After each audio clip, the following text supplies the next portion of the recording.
Someone spends $40,000 turning a 1970 Chevelle into something it was never supposed to be. New suspension, fuel-injected engine, air conditioning that actually works, Bluetooth hidden inside the original dashboard. The body is original. The soul, they will tell you, is preserved, but the guts had been replaced entirely. And they will defend every single modification with the conviction of someone protecting something sacred. That behavior does not make sense on the surface. If the car matters, why change it? If the changes matter, why keep the shell? The answer lives somewhere most people never think to look. To understand the person standing in that garage, you have to go back to a specific kind of American childhood, not a generic one, a very particular one, shaped by a moment in history when the car was not transportation. It was the primary symbol of everything a man was supposed to become. In the late 1960s and into the 1970s, the American suburb was still a relatively new experiment. Families had moved outward from cities into neighborhoods built around the automobile. The garage was not a storage room. It was a room with status. What sat inside it communicated your position, your ambition, your discipline. A boy growing up in that environment did not just see cars. He absorbed them as a language before he could fully read. The specific cars that dominated that language were not luxury vehicles. They were muscle cars. The Pontiac GTO, the Plymouth Roadrunner, the Ford Torino. These were not subtle machines. They were loud, oversized, and deliberately aggressive. They arrived at exactly the moment when American culture was fracturing, the Vietnam War dividing families, the civil rights movement challenging every assumption about who the country was built for, and a generation of fathers returning from war without the emotional vocabulary to process what they had seen. In that tension, the muscle car became a container for a feeling that had no other outlet. Power you could control, speed you could measure, an identity you could earn with your hands. A boy in 1971 who watched his father restore a Dodge Charger in the driveway on Saturday afternoons was receiving a very specific transmission.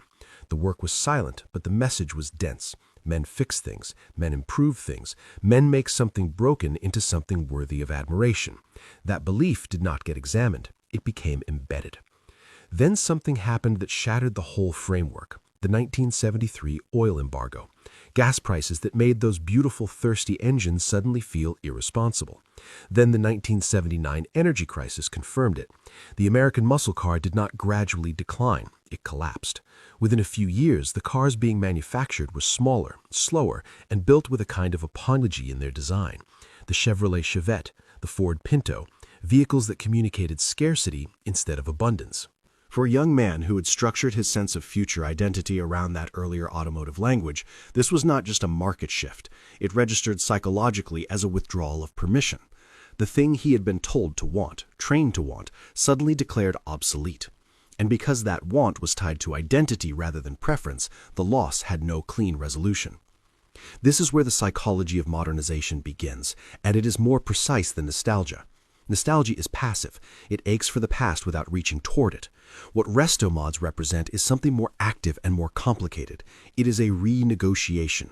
The person building a Restomod is not trying to return to 1970. They know that is impossible.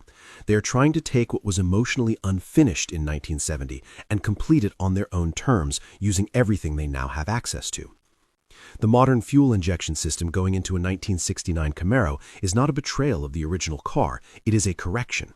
It says the dream was right, but the execution was limited. With 40 years of technological advancement, the version that should have existed can now finally exist. The fantasy can be made real, and made functional, and made sustainable.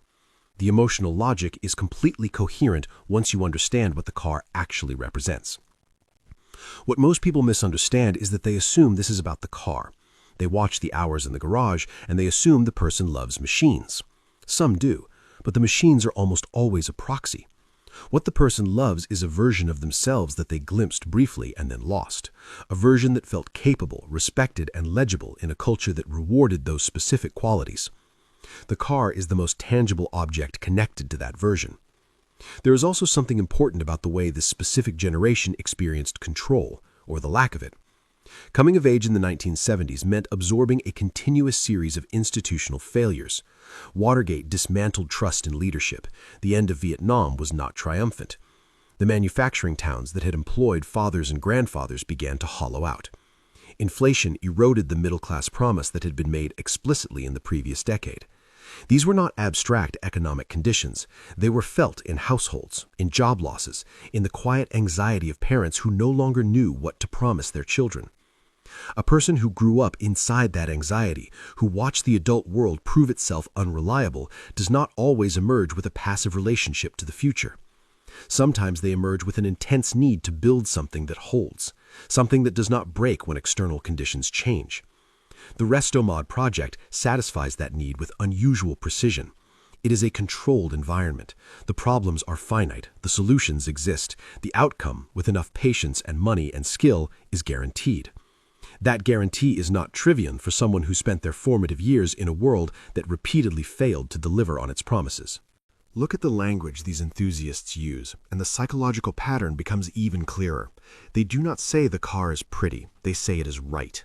They do not say the engine is powerful, they say it performs the way it was always supposed to. Correctness, completion, these are the words of someone resolving something unfinished, not someone simply enjoying a hobby. The social dimension adds another layer. Classic car shows and Restomod gatherings are not primarily about competition, though competition exists. They function as spaces where a particular kind of masculine competence is still recognized and celebrated without ambiguity.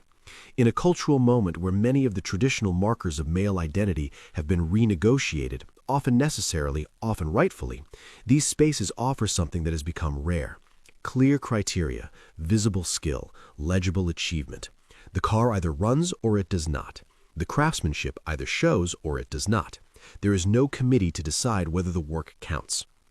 This does not mean the culture is frozen or resistant to change. The Restomod community is built on change. Modern brakes on a vintage body, contemporary electronics behind a 1968 dashboard. The philosophy is not preservation for its own sake, it is integration. Take the best of what was and combine it with the best of what is. That is a sophisticated psychological position, even when the person holding it could not articulate it in those terms. And here's where the reframing becomes necessary. These men are regularly misread as people who cannot let go of the past, who are stuck, who are compensating for something. That reading is too simple, and it misses the actual structure of what is happening. They are not refusing to move forward. They are refusing to accept that moving forward requires abandoning everything that came before. They are insisting, with every modification and every restored panel and every upgraded component, that continuity is possible, that something can be both old and vital, that a thing can carry history and still perform in the present.